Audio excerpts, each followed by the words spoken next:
UAE के अंदर एक स्टूडेंट ने फ्री फ़लस्तीन का नारा लगाया, तो यूएई की गवर्नमेंट ने उसको अपने देश से डिपोर्ट कर दिया, यानी अपने देश से उसको निकाल दिया।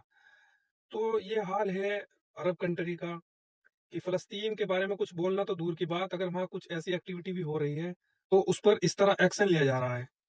और इसी तरह इसके मुकाबले में कतर है, कतर एयरलाइंस ने इस पर गज़ा लिखवाया। तो और कतर का जो चैनल है अल जज़ीरा, वो जब से हमास और इज़राइल के बीच जो युद्ध हो रहा है और जो इज़राइल जुल्म कर रहा है फ़लस्तीनियों पर, वो बराबर दिखा रहा है।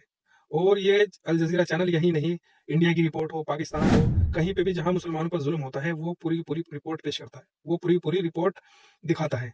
और इससे पहले, जब वॉर से पहले जितना भी कंस्ट्रक्शन गज़ा पट्टी पे हुआ था, उसकी सारी फंडिंग कतर के ज़रिए से गज़ा के अंदर पहुँच रही थी।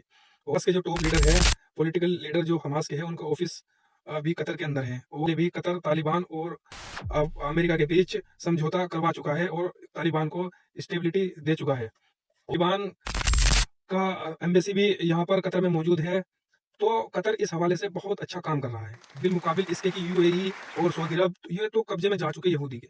ये हम समझते हैं कि इज़राइल ने कब्जा सिर्फ फ़लस्तीन पर कर रखा है, ऐसा नहीं है।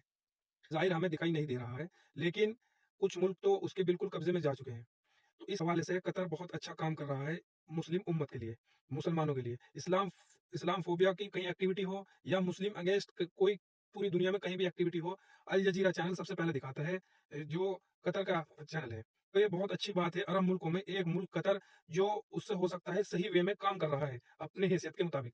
तो यूएई में और सऊदी अरब में तो बिल्कुल बोलना ही छोड़ दिया, और कि इस वॉर के बीच में कि क्या हो रहा है, फ़लस्तीन का मुकदमा लड़ना ही छोड़ दिया, उसके बारे में बात करनी ही छोड़ दी और अपने अपने ऊपर ही और अपने में ही गुम होके रह गए।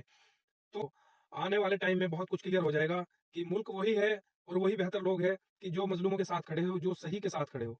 ये ना हो कि झूठे और ज़ालिम लोग कितने ही बड़े हो तो उनके साथ लग जाए, उनके सामने झुक जाए, बल्कि सही लोग और मज़लूम लोग चाहे थोड़े ही हो और चाहे पस्ती में ही गिरे हुए हो, उनके साथ खड़ा होने वाला आने वाले टाइम में एक बहुत बड़ा रोल प्ले करेगा। अल्लाह ताला उसकी बहुत मदद करेगा। तो इंशाअल्लाह अगर कतर इसी तरह काम करता रहा, तो कतर से बहुत उम्मीदें हैं। यानी अब तो आप लोग फ़र्क देख सकते हो कि एक तरफ एक स्टूडेंट ने फ्री फ़लस्तीन का नारा लगाया, तो उसको उन्होंने अपनी कंट्री से डिपोर्ट कर दिया। और दूसरी तरफ कतर एयरवेज़ ने गज़ा लिखवाकर पूरी दुनिया को एक पैगाम दिया कि हम गज़ा वालों के साथ हैं और हम फ़लस्तीन के साथ हैं। तो कितना फ़र्क है कि पूरी